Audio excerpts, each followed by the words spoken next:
नमस्कार, मैं हूं विजयश्री और स्वागत है आपका सियासत नगरी में। तमिलनाडु में इसी साल होने वाले विधानसभा चुनाव से पहले सियासी माहौल लगातार गर्माता जा रहा है। इसी बीच द्रमुक सांसद दयानिधि मारन का उत्तर भारतीय महिलाओं को लेकर दिया गया एक बयान बड़ा विवाद बन गया है। दयानिधि मारन ने बुधवार को एक कार्यक्रम में कहा कि तमिलनाडु में लड़कियों को पढ़ने और आगे बढ़ने के लिए प्रेरित किया जाता है, जबकि उत्तर भारत में लड़कियों को घर में रहने, रसोई करने और बच्चे पैदा करने तक सीमित रखा जाता है। उनके इस बयान के सामने आते ही राजनीति में तूफान खड़ा हो गया है। यह बयान उप मुख्यमंत्री उदयनिधि स्टालिन की अध्यक्षता में आयोजित एक कार्यक्रम के दौरान दिया गया, जहां दयानिधि मारन द्रविड़ मॉडल सरकार की तारीफ कर रहे थे। उन्होंने कहा कि एमके स्टालिन के नेतृत्व में तमिलनाडु में एक ऐसी सरकार चल रही है जो सबके लिए सब कुछ की सोच पर काम करती है। इसी दौरान उन्होंने उत्तर भारत और तमिलनाडु की तुलना करते हुए महिलाओं को लेकर यह विवादित टिप्पणी कर दी। दयानिधि मारन ने अपने बयान में कहा, तमिलनाडु में हम महिलाओं से कहते हैं कि पढ़ो, आगे बढ़ो, लेकिन उत्तर भारत में क्या कहा जाता है? वहां कहा जाता है कि लड़कियों को काम पर नहीं जाना चाहिए, घर में रहना चाहिए, रसोई में रहना चाहिए और बच्चे पैदा करने चाहिए। यही तुम्हारा काम है। उन्होंने आगे कहा कि यह तमिलनाडु है, द्रविड़ नाडु है। करुणानिधि अन्ना और मुख्यमंत्री एमके स्टालिन की भूमि है, जहां महिलाओं की प्रगति को राज्य की प्रगति माना जाता है।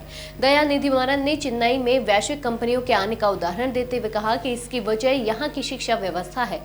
उनके मुताबिक तमिलनाडु में लोग न सिर्फ तमिल बल्कि अंग्रेजी में भी शिक्षित हैं, इसलिए बड़ी कंपनियां यहां निवेश करती हैं। हालांकि उनके इस बयान का एक हिस्सा ऐसा था जिसने पूरे देश में नाराजगी पैदा कर दी। भाजपा ने इस बयान को बेहद आपत्तिजनक बताते हुए दयानिधि मारन पर तीखा हमला बोला है। भाजपा नेताओं का कहना है कि इस तरह की टिप्पणी से उत्तर भारतीय महिलाओं का अपमान हुआ है और यह क्षेत्रीय दरार पैदा करने की कोशिश है।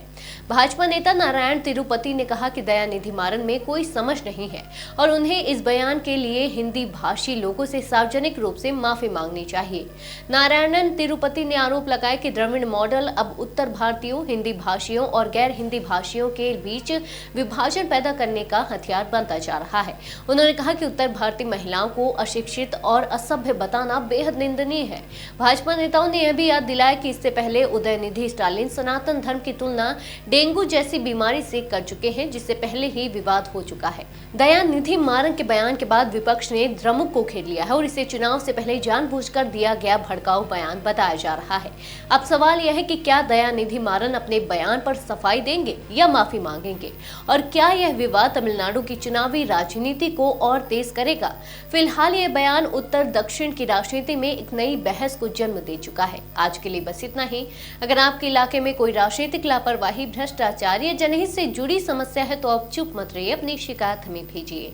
सियासत नगरी आपकी आवाज को मंच देगा और जवाबदेही तय करेगा, क्योंकि अब हर सवाल होगा सीधा सत्ता से।